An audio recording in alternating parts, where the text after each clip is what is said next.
Now, for analysis on the latest at the state capture, I'm joined by Lawson Naidu, who is KSAG Executive Director.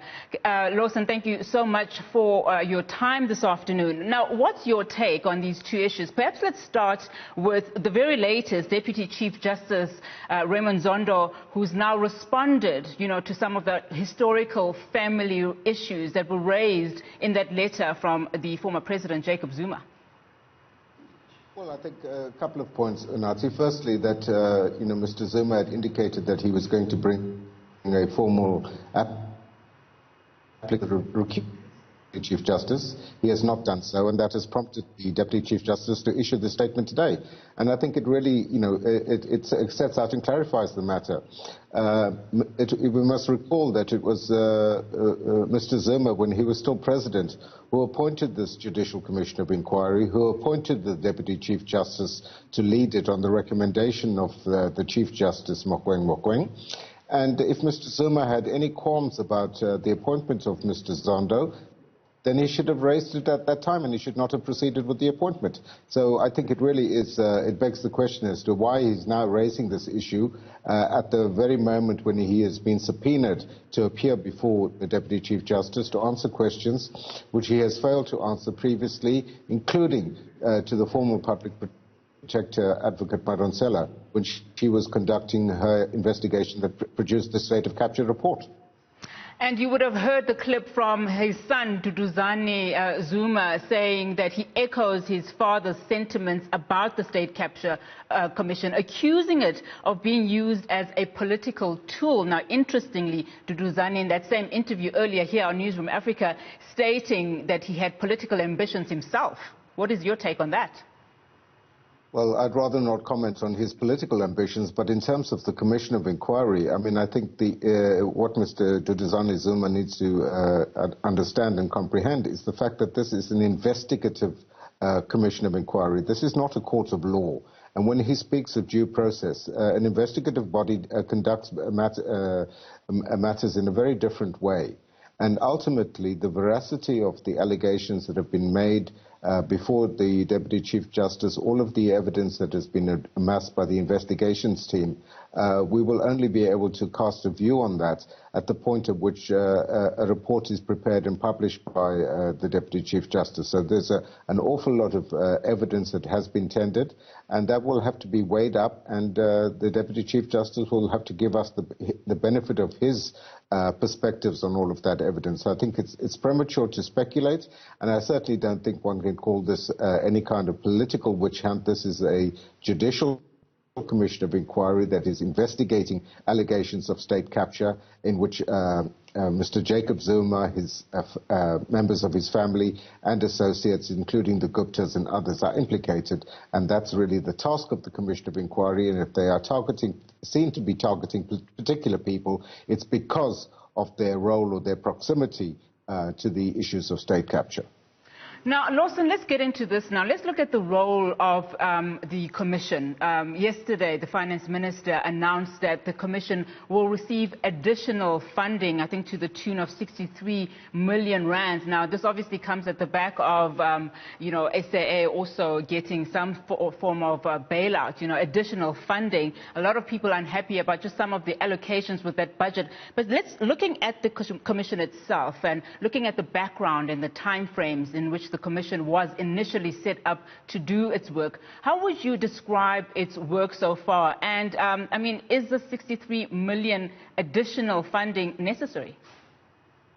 Well, I think we must start with the fact that, I think on balance, the Commission of Inquiry has played a very important and useful role in uncovering the issues around state capture, the breadth and depth of it, exactly how state capture operated, how state-owned companies were manipulated for the benefit of individuals and so on. So I think from that point of view, it's played a critical role. I think questions can be asked about the amount of public funds that have been spent on it. We're talking about the additional 63 million that was announced by the Minister of Finance yesterday. But I think the latest figure is that the Commission had already spent 779,000 rand. So we're going to end up, close to 779 million. We end up close to 850 million rands at the end of the Commission of Inquiry. Whether that, has been a worthwhile investment, I think we can again only really cast a view on that once the final report of the Commission is before us, and we can really judge at that point. But it's a lot of money. Certainly, I think, it could have been perhaps managed more frugally and so on. But, I don't think one can really put a price on the importance of this kind of Commission of Inquiry that is so important in unraveling what has happened in the past and helping us to understand it and to help us to prevent it from happening in the future. Perhaps what a lot of people don't understand, and particularly as it relates to was it worth it or is it worth it? I mean, over 700 million rand spent. Perhaps a lot of people then want to ask and juxtapose what's happening now currently with the COVID-19, corruption as it relates to the corruption and as it relates to those arrests. They probably want to see, can we see that progress being made as it relates to the Commission itself? Will we see a wide net being thrown on those that are accused and those that have appeared at the Commission, as we are seeing now, as it relates with the arrests that the Hawks have been doing, and the investigations that the SIU is currently conducting as well?